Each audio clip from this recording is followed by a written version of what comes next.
Bonjour à toutes, je viens avec cette vidéo aujourd'hui sur cette question leaduse, moi. Oui, cette question qui est de relier à une croyance qui pouvait pour moi me limiter,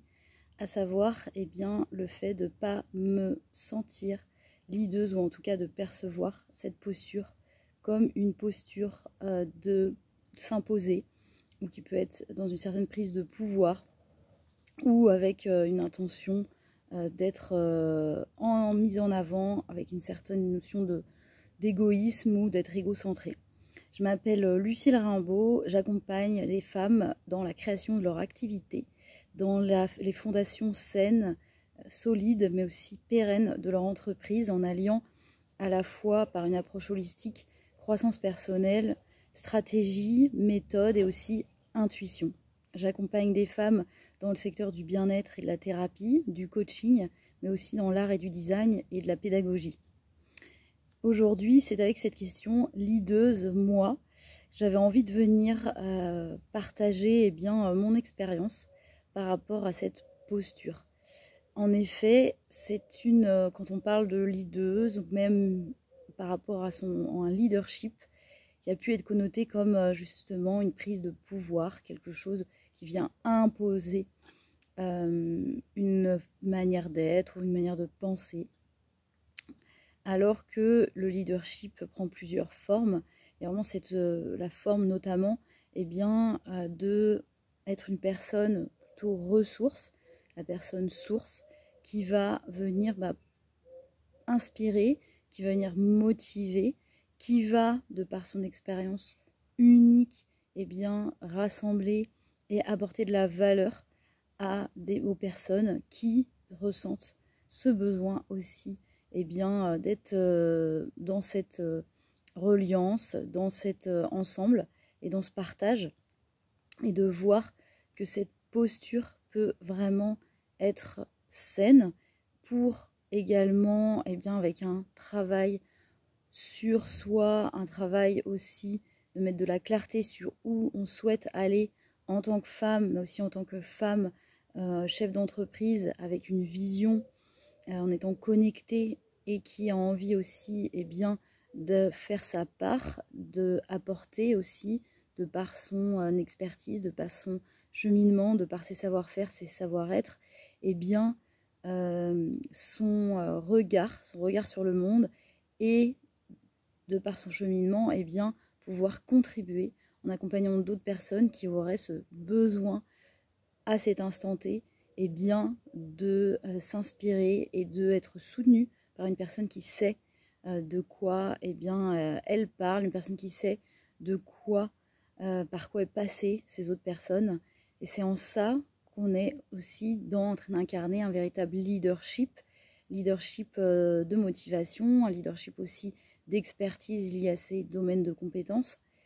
et d'être une personne qui va être ressource, qui va rassembler. Et ça a été longtemps, moi, la croyance que se mettre en avant de cette manière,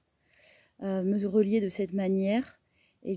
pouvait être quelque chose qui n'avait pas son importance, ou en tout cas pouvait, moi, par mes croyances, m'empêcher de déployer mon plein potentiel, parce que de rester tout le temps en retrait, à l'écart, de ne pas me valoriser par rapport à ce que je pouvais apporter via mon authenticité, via mon parcours unique également, et de ne pas déployer mon plein potentiel dans ce sens, alors qu'il y avait et il y a plein de personnes qui pourraient bénéficier en fait de mon parcours, de mon expérience, et d'aller dans ce sens vers aussi une co-création, de la co-construction, d'aller vers plus d'intelligence collective en étant dans cette organisation et cette interaction horizontale, non pas pyramidale mais horizontale, où tout le monde est dans un échange et un mouvement vertueux va venir partager, s'interconnecter. Et de fait que ces autres personnes qui elles-mêmes pourraient s'inspirer de par un parcours unique, de par une personne qui est ressource, et bien aller elle-même et bien développer son leadership pour aller accompagner à son tour, et donc dans une interconnexion vertueuse qui s'expand et qui grandit. Et donc de voir vraiment cette posture comme une posture saine, une posture qui va être constructive dans des projets communs ou avec une vision sur laquelle et des valeurs qui peuvent se retrouver, se rassembler. Et c'est dans ça que la posture de leaduse est tout à fait intéressante et bien sûr a un impact positif avec une intention qui va être d'accompagner, de soutenir, mais aussi de rester connecté, développer le vivant qui est en chacun de nous et relié au vivant de l'autre, dans une intention de grandir, d'être dans une intention de se développer sur le plan personnel, mais aussi sur le plan professionnel, et d'incarner vraiment ces postures aussi là entre femmes chefs d'entreprise dans son domaine de cœur, dans son domaine d'expertise, et qui peut elle-même incarner son leadership et elle-même rassembler, inspirer et permettre à d'autres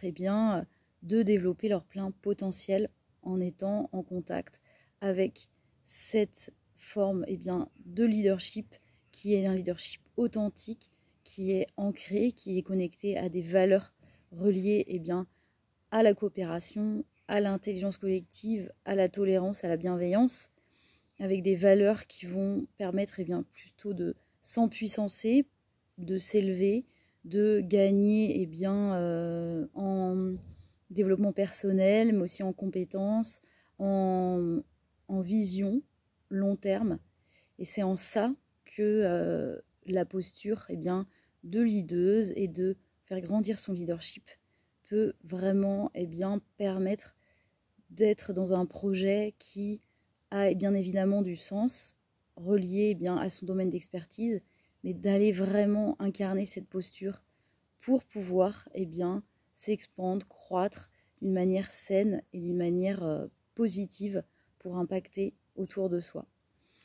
C'est avec ce sujet-là que je voulais venir. Si ce type de vidéo t'intéresse, n'hésite pas à mettre un petit like. Et pour aller plus loin, je laisse en commentaire pour, si ça t'intéresse, pour connaître les 3 leviers fondamentaux dans la création d'une entreprise saine, basée sur des fondations saines, solides, pérennes, en alliant développement personnel et stratégie et méthode. C'est dans cette masterclass offerte que tu auras en lien en commentaire et aussi dans la description que je t'invite à découvrir ces 3 leviers fondamentaux dans la concrétisation de ton entreprise pour passer à la vitesse supérieure. Je te dis à très bientôt.